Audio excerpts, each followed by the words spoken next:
Hello friends, myself Gurdeep and welcome to Advanced Agriculture classes. In today's lecture, we will discuss our second part of seed technology, that is seed germination. आज के lecture में हम seed germination के बारे में study करेंगे कि seed germination क्या होता है, इन सब के बारे में डिटेल में देखेंगे। पिछले लेक्चर में हमने सीड के बारे में देखा, उस फ्लावर के बारे में देखा, उसके बेसिक पार्ट्स देखे, हम कौन से पार्ट्स सीड के लिए यूज़ करते हैं for food purpose, for eating purpose. तो हमने इन सब के बारे में बेसिकली देखा। तो आज हम सीड के बारे में देखेंगे, सीड हम क्यों प्रिजर्व करते हैं, क्या ज़रूरत होती है, उसके क्या कैरेक्टरिस्टिक्स होते हैं, कितने तरह के सीड्स होते हैं, इस सब के बारे में देखते हैं। तो चलिए स्टार्ट करते हैं आज का लेक्चर। तो सबसे पहले जो सीड जर्मिनेशन है उसको क्या डिफाइन किया गया है, क्या डेफिनेशन है उसकी, वो देखते हैं। तो seed germination is the process by which a dormant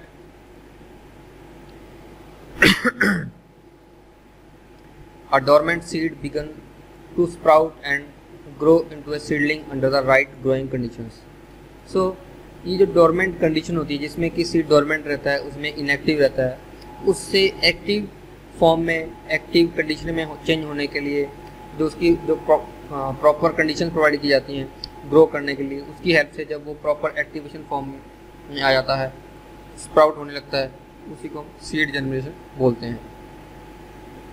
एक दूसरी इसकी डेफिनेशन दी गई है जिसे हम कहेंगे एक complex physiological process triggered by invasion of water after possible dormancy mechanism have been released by appreciate triggers.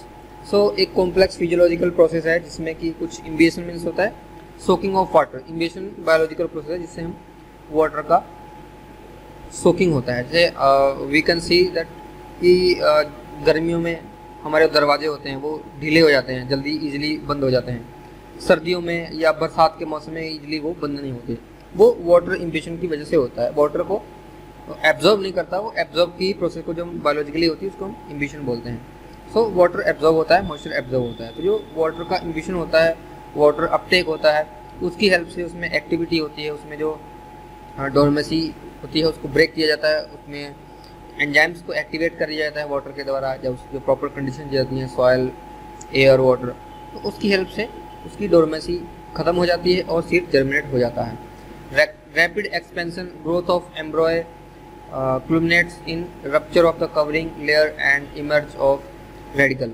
सो उसमें जो हार्ड कवरिंग लेयर होती है उसके ऊपर उसका ब्रेकेज होता है, टूट जाती है एंड जर्मिनेशन होता है सीड का। सो टू बिगिन टू ग्रो और डेवलप, ये हम इसे एक शॉर्ट में बोल सकते हैं जर्मिनेशन को, टू बिगिन टू ग्रो और डेवलप। सो ग्रो करने के लिए, डेवलप करने की जो शुरुआत है उसी को हम जर्मिनेशन बोलते हैं। इसे बॉटनिकली हम बोलते हैं to develop into a plant और individual as a seed, spore और बल्ब। जब कोई plant individual as a seed, spore या बल्ब से ही डेवलप होता है उसी को हम जर्मिनेशन बोलते हैं। To put forth shoot, sprouts, pullulate, तो जो उसके शूट्स होते हैं, स्प्राउट्स होते हैं, पुलटेट्स होते हैं, उनका निकलना ही जर्मिनेशन है, ग्रोथ है। To come into existence, begin, जब वो एग्जिस्टेंस में आ जाता है, लाइफ एग्जिस्टेंस हो जाती है, शुरुआत हो जाती है, बिगिन हो जाती है, उसी को हम जर्मिनेशन बोलते हैं। सो जर्मिनेटिंग सीड क्वालिटी, तो जो सीड क्वालिटी क्या क्या होनी चाहिए, जर्मिनेटिंग जो सीड्स हैं उनकी क्वालिटी क्या होनी चाहिए, वो 3 तरह की होनी चाहिए। सो कौन सी कंसिडर की जानी चाहिए, variability, varietal purity characteristics, next seed lot characteristics and seed viability. ये 3 जो मेजर कैरेक्टरिस्टिक्स है इनको कंसिडर किया जाना चाहिए किसी भी सीड को ग्रो करने से पहले, जर्मिनेशन से पहले इन क्वालिटी को चेक किया जाना चाहिए। सो 3 क्या क्या है आगे हम डिटेल में देखते हैं। सो वेरिएटल प्योरिटी कैरेक्टरिस्टिक्स क्या है, varietal purity is about the genetic purity और the purity of the cultivar. So जो उसकी जेनेटिक प्योरिटी है उसमें कितना जेनेटिक प्योरिटी है, कितना वो उस पर्टिकुलर सीड की प्योरिटी है, कितना उसमें इम्प्योर मटेरियल है, उसकी जो जांच है, उसकी जो स्टडी है वो वेराइटल प्योरिटी में चेक करते हैं। It can be described by physical, chemical and crop characteristics. So 3 characteristics है, फिजिकल, केमिकल और क्रॉप कैरेक्टरिस्टिक्स से डिफाइन किया जाती है। कैसे, physical, every variety has seeds with specific length, width, shape, size, colour, aroma. हर एक की अपनी एक स्पेसिफिक कंडीशन होती है, स्पेसिफिक कैरेक्टरिस्टिक्स होती है, जैसे shape, size, width, length. These characteristics can be tested by calculating the 1000 gram weight measuring color using the naked eye or the colorimeter or so on।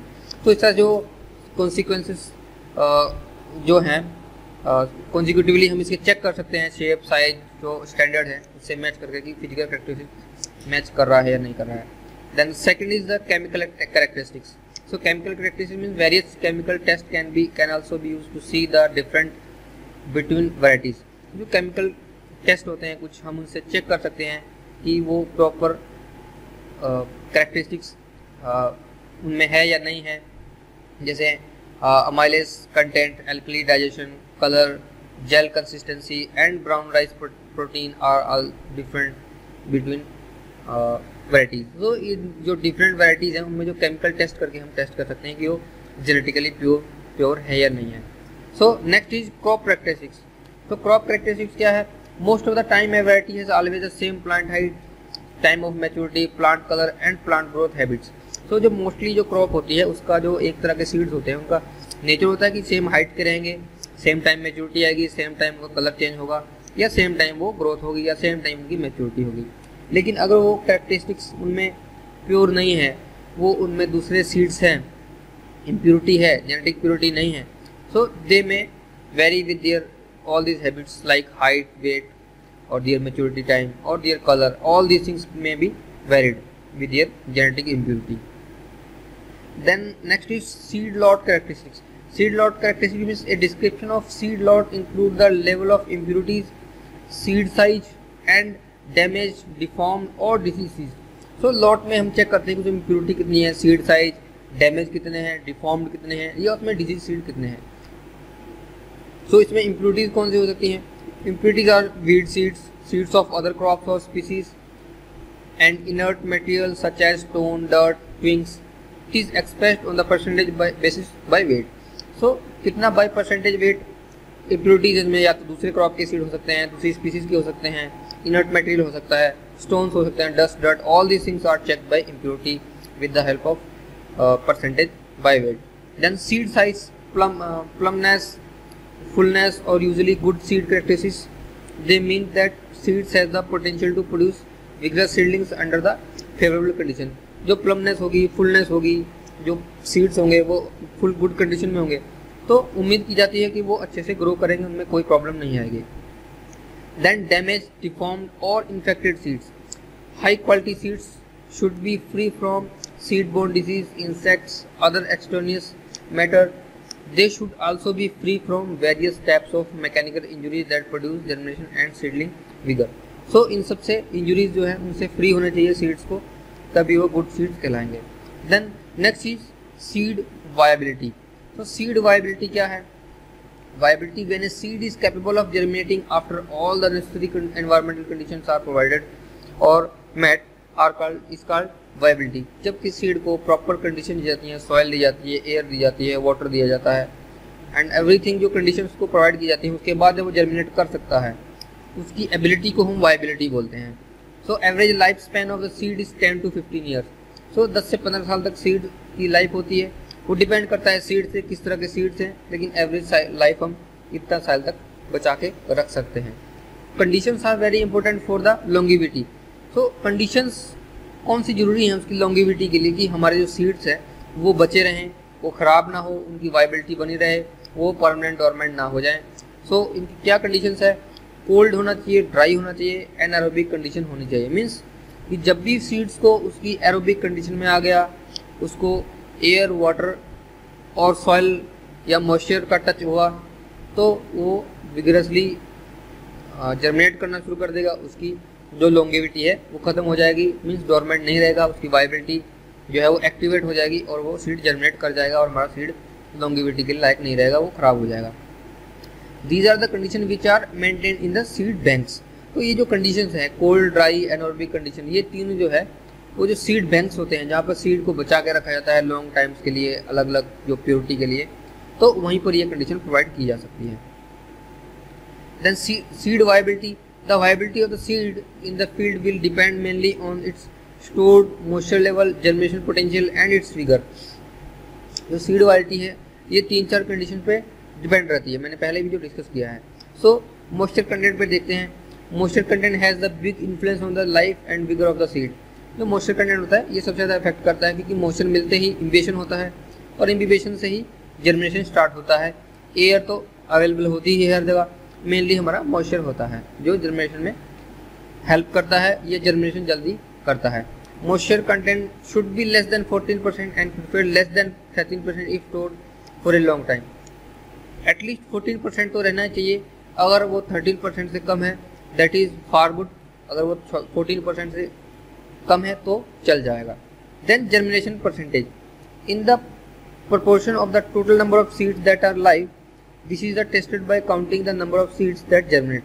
तो ये जो जर्मिनेशन परसेंटेज होता है, हम ये चेक करते हैं कितने परसेंटेज हमारे जो सीड्स हैं वो उग गए हैं, उन्होंने जर्मिनेट किया है। सपोज हमने 100 सीड्स को जर्मिनेट करने के लिए सॉइल में डाला है, उसमें से सिर्फ 90 हो जाते हैं, तो इसका मतलब है कि 90% उसकी जर्मिनेशन परसेंटेज है, 90% उसकी वायबिलिटी है। Many varieties have a dormancy period immediately after the harvest. तो कुछ वैराइटीज़ होती हैं जो कि हार्वेस्ट करने के बाद ही डोरमेट हो जाती है, उनको सेव नहीं करना पड़ता है, उनको सुखाना नहीं पड़ता है, उसका मॉइस्चर कंटेंट जो है लो नहीं करना पड़ता 13 to 14%। तो कुछ ऐसी वैराइटीज़ भी हैं। Stored under traditional open system the germination rate of the moisturized seed began to go down fast after 6 months। तो जर्मिनेशन जो है 6 months के बाद उसकी कम होनी शुरू हो जाती है राइस की। Then seed vigor. So seed vigor gives a very good idea of the possible field performance and subsequently the field planting value।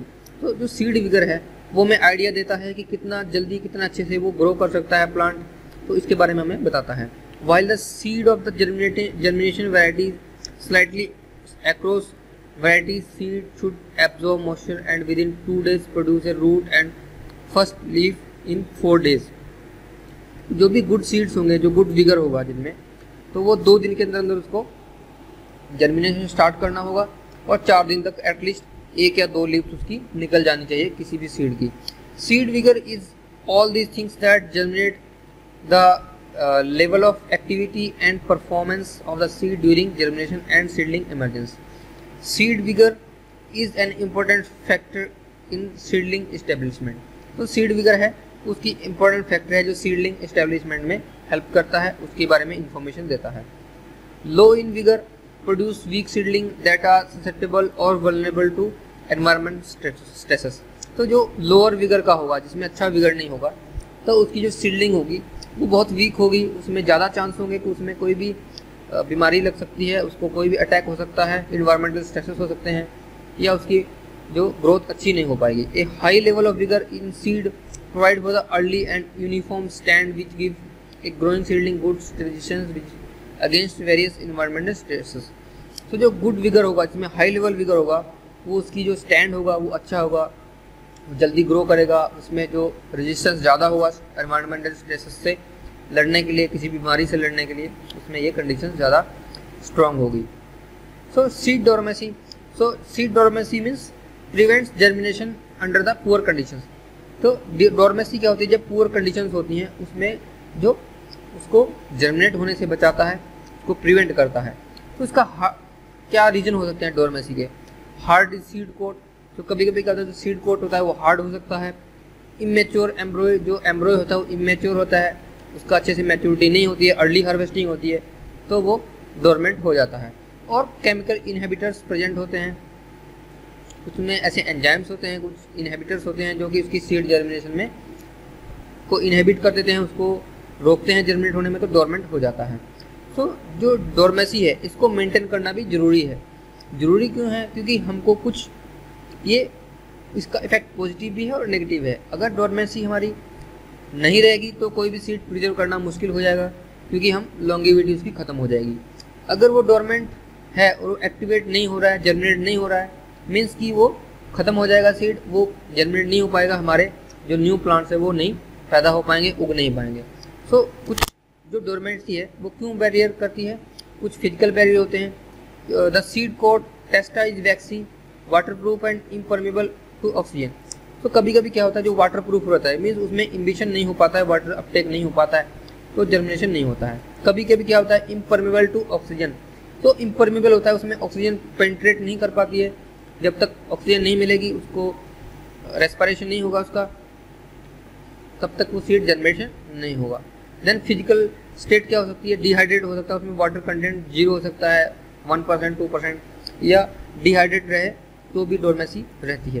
Chemical inhibitors present like salts in mustard oils और organic acids और alkaloids, ये सब अगर present होते हैं तो वो chemical inhibitors कहे जाते हैं, इनसे भी डोरमेसी पैदा होती है। और ग्रोथ प्रमोटर्स जो होते हैं जिससे ग्रोथ होती है, जिबरलिन वगैरह, वो अगर एब्सेंट है उसमें तो भी उसकी डोरमेसी हो जाती है, तो उससे प्रॉब्लम होती है जर्मिनेशन में।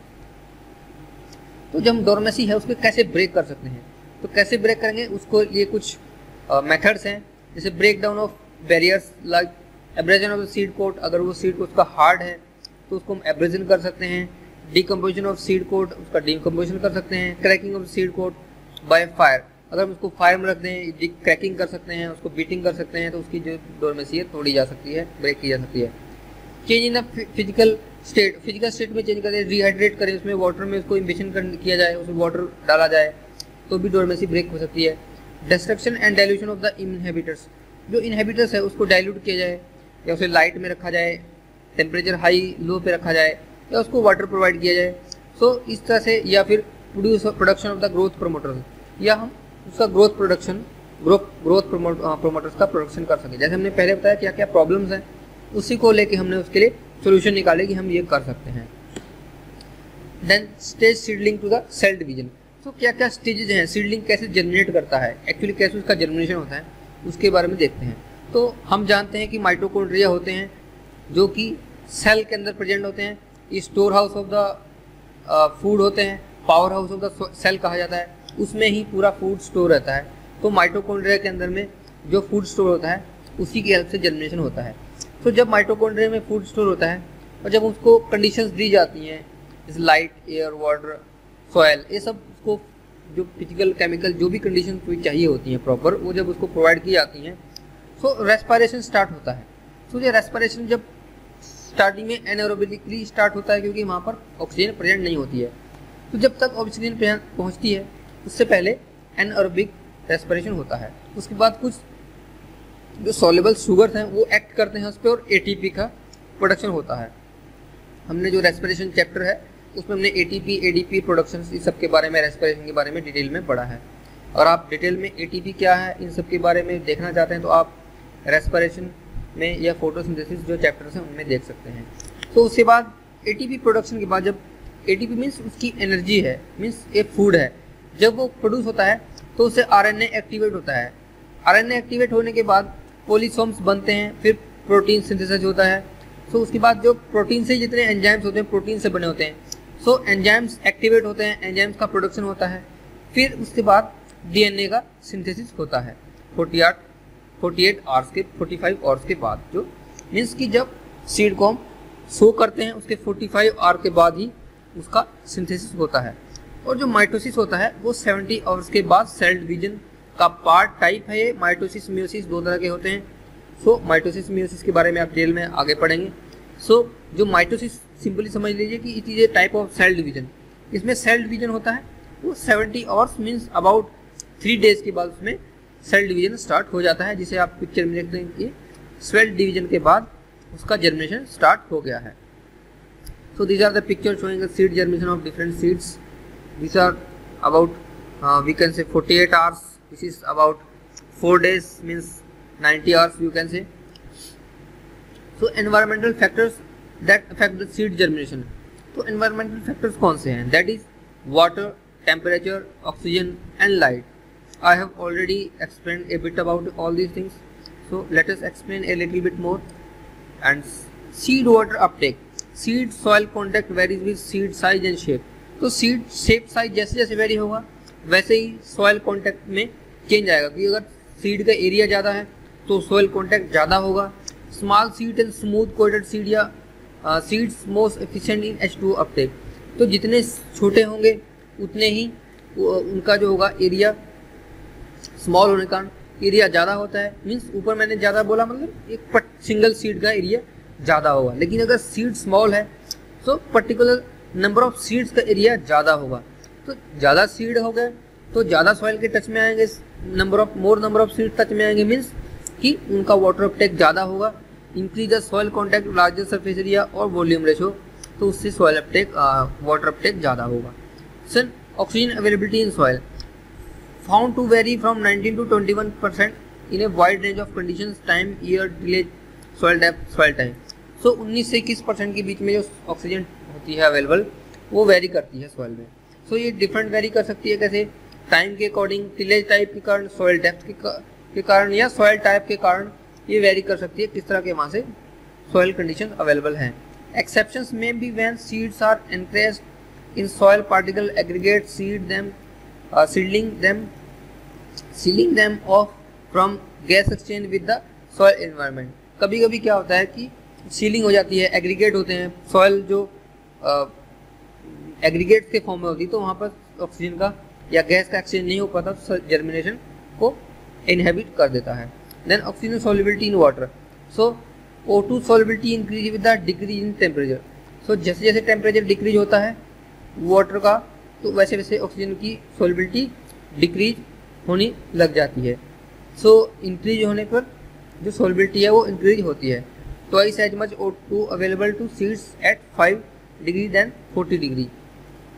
Literature on O2 role in seed dormancy is sometimes conflict inconclusive because of these solubility differences. Effect of light on seed germination, so light तो सबसे इम्पोर्टेंट थिंग है जो कि फूड प्रिपरेशन में हेल्प करती है, फोटोसिंथेसिस में हेल्प करती है। अगर सीड जर्मिनेट हो भी गया तो उसके बाद फोटोसिंथेसिस के लिए उसमें लाइट की आवश्यकता पड़ेगी। तो light can promote the inhibitors germination. Sensitivity to light is important to seed breaks, banks and other ecological responses, providing a mechanism for the optimal timing of seedling establishment.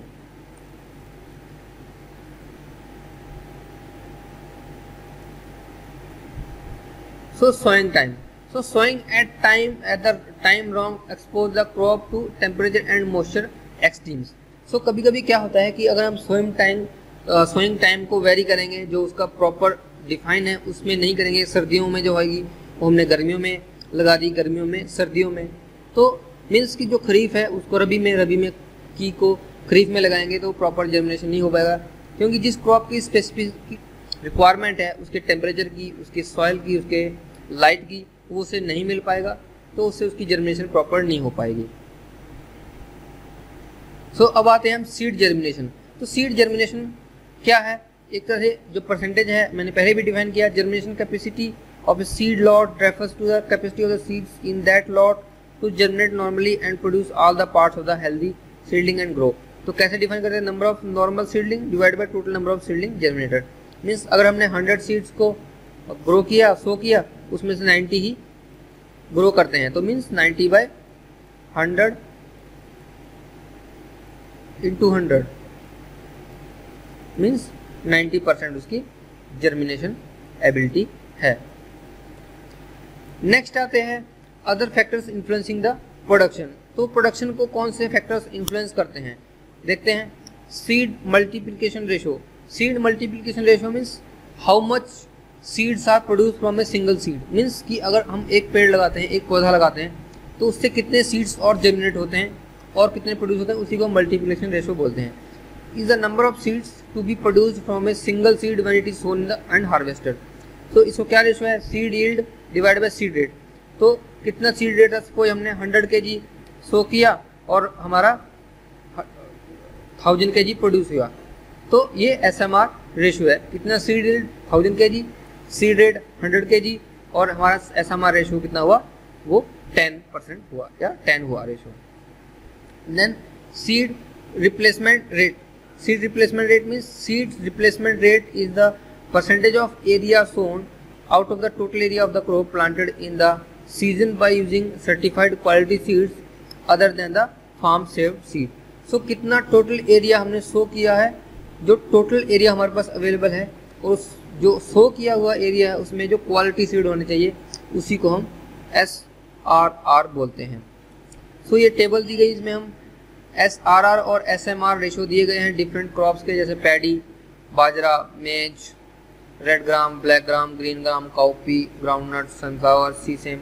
They may be asked sometimes in exams, so just have a look over all this table. तो friends ये तो था आज का lecture, जिसमें हमने seed germination के बारे में देखा कि सीड जर्मिनेशन क्या होता है, कितने तरह की होती है, उसमें क्या क्या प्रॉब्लम आती है, क्या इनहिबिटर्स होते हैं, डोरमेसी क्या होती है।